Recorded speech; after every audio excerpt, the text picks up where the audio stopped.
We experience virtual worlds through the eyes and ears of our avatar. We navigate virtual worlds by moving our avatar around. The other avatars we hold are people just like us. People sharing the same virtual space. We've developed this teacher training course. It's a 60-hour course. The teacher training course, the AVALON course, basically shows not only, or it teaches not only SL skills or technical skills, how to manage the environment, but talks about classroom management and also about course design. And then we've got this course in Moodle, and the beautiful thing is it's Creative Commons. So whoever would like to use these deliverables as a basis for their courses is also most welcome. Okay, the question is, at the end of the course, what's next? Now, what we are very happy about is that we've got some 450 members on our Ning community. So we'd like to continue building that community. We also have the AVALON Learning Island still paid for another 2 years. It's just a beautiful sort of an English design build-up space with sandbox, a music stand, a village, a barn, you name it. I mean, it's fantastic. And we also have got the wiki now published, the community, the AVALON project community, and we continue to run bi-weekly teacher training meetings, which every first Friday of the month and every third Wednesday of the month, we meet as teachers to discuss best practice, and that is fantastic, really. Then we continue to run events like these ones, invite people to discuss the subject, and this is what I'm looking forward to now, to talk about best practice in language education with the panelists here present, which I'm very proud that they've joined me. Some at the end of the presentation, but is Fire Centaura, who's been working on the Sloodle project for 2 years, and he appeared at the Languages conference in October last year to tell us more about the fact that he actually now built a device that allows teachers to, from Second Life, to sign up a Sloodle classroom, or basically a Moodle site. From Second Life, you can trigger that installation or setup of Moodle, so that you could, on the fly, you could create a Moodle site that goes along with it. Yeah, and the this development is something that if you wanted to contact him directly, we ourselves, we have found that a normal Moodle site for the AVALON teacher training course definitely suffices. As you said, it sounds rather complicated connecting these both, and with web on-prem, that is so much easier. We've what I'm doing right now, as I was mentioning earlier, or Gwen mentioned earlier, I'm teaching a course right now on virtual worlds and language learning here at the University of Illinois. And since I have these 25 graduate students who have to do what I tell them to, I'm using them mercilessly, and that's, pardon the sound, that's my dog drinking in the background. I'm having them work on educational simulations. So the majority of them will be English teachers, although there are some other languages there as well. Yes, it's a very noisy dog. So one of the things I'm very interested in, and I'd love to have people contact me about this if you're interested as well. They, for example, are working on simulations ranging from, the common ones you might think of, a restaurant, banks, bookstores, zoos, sorts of things like that, where we can have the environment that's interactive, click to hear vocabulary, that sort of thing, but to also generate accompanying materials that are web-based, whether it's videos that would be useful for teachers who want to use the environments, videos for students using the environments, vocabulary lists, pedagogical materials, lesson plans, suggestions for how to use the environments. Because to me, what makes sense in an environment like this, I'm having my students make them full permission so that other people can use them. They'll be put in holodecks, but also so that other people, if they see them and we're developing them for English, this is something that could very easily then be modified for somebody who wants to teach German or Spanish or other languages. And since the scenes will be modifiable, if it looks too English, you know, you can throw on some different textures to make it look more German, for example.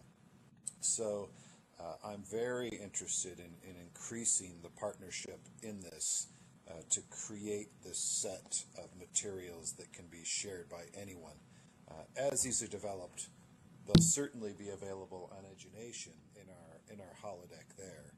We have several holodecks. I think now right now it's around 60 scenes in each holodeck that are available to anyone to use for education. And we'd like to keep doing that. Now, don't get me wrong, some of the scenes in the holodeck now are just fun, goofy things. I have the obligatory deck of the Starship Enterprise in there that I bought, that sort of thing. But there's got to be some educational potential there somewhere, I say. And the majority of holodecks have been handmade by Randall himself, one of which is, for example, the Boutique de Renoir, a complete shop equipped with clothes for newbies. So clothes, hair, shoes, you name it, which Randall just built. So a fantastic 3D builder.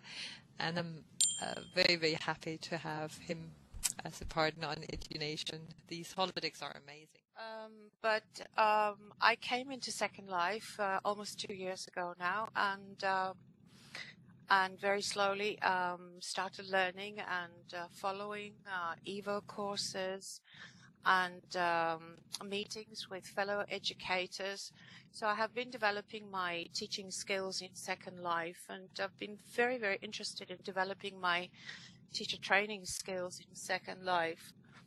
And one of the things that really fascinates me about this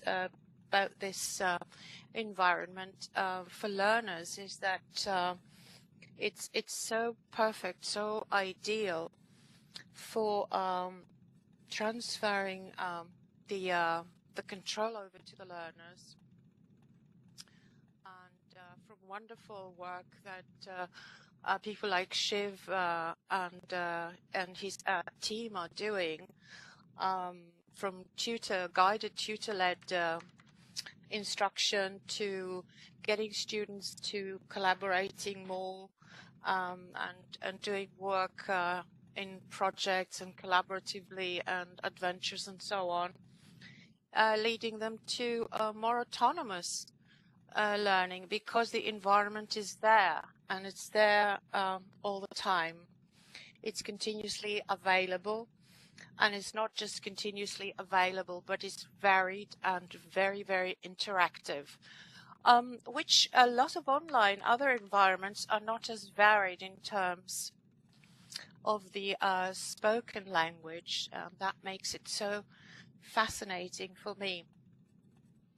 At the beginning, things looked very much like your traditional classroom, things you would recognize if any of you that have been to a school. And we've moved completely away from that now into a more sort of community-focused methodology, rather where instead of having courses, we have built a city with these characters in it, and lots of different kinds of activities, from game-based to problem-based to character-driven, which is a pedagogy we've invented that puts people inside a soap opera, and students, based on their own needs and their own individual requirements, navigate their own way through this community and take part in a variety of language learning events. Now, the measure we use to decide how successful things are is engagement. How many hours can we get a student speaking English for?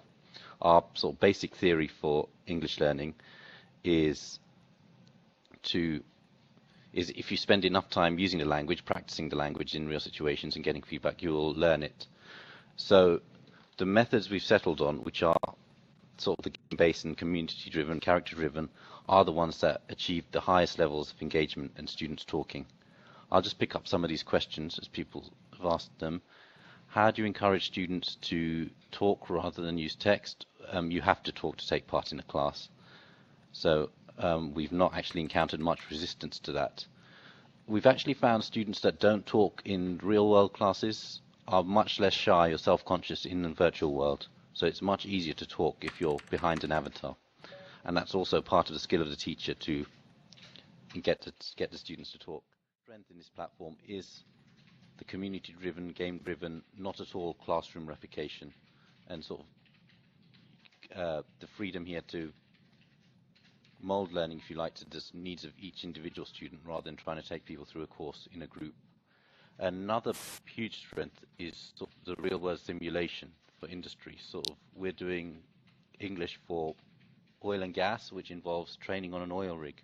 In a traditional situation, people sit in the classroom with textbooks and learn about health and safety and language on an oil rig. Here in Second Life, we have actually built an oil rig, accurate down to all the machinery, and you spend time upon it, conducting drills, walking around, doing what you'd really do on the oil rig. So that is far more powerful than anything you can do without a virtual world. And it's the same for aviation English. Instead of learning about aviation English from a textbook, you can actually put the student on a plane, set it on fire, and see if they can produce the correct language appropriately, or will the plane crash.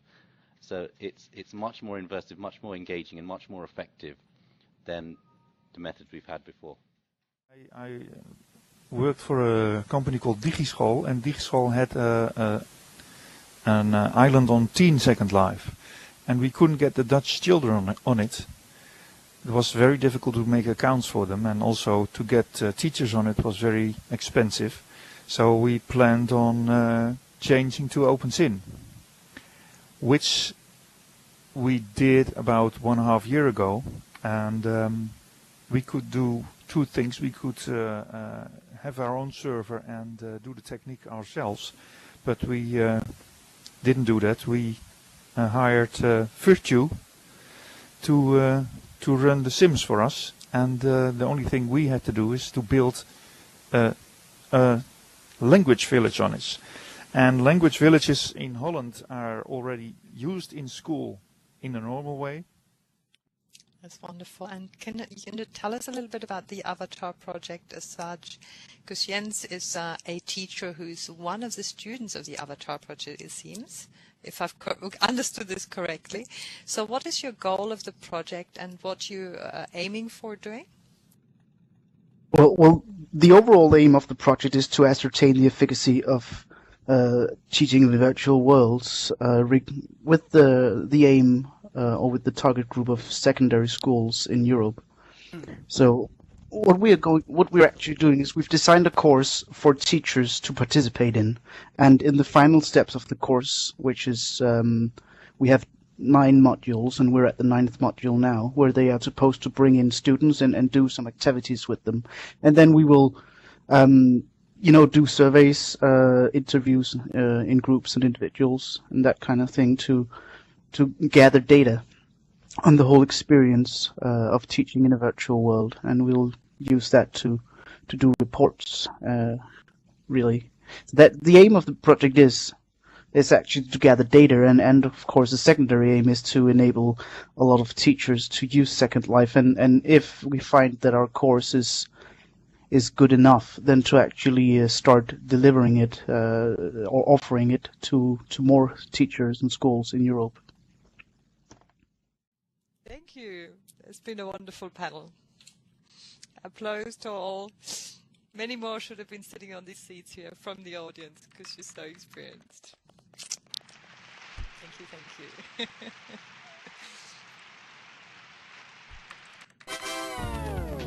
Those in the distance are faint. We can move around to join in with the group, or walk away for a one-to-one conversation. Walking and talking are all the skills you need to get started. You can be up and running in a matter of minutes.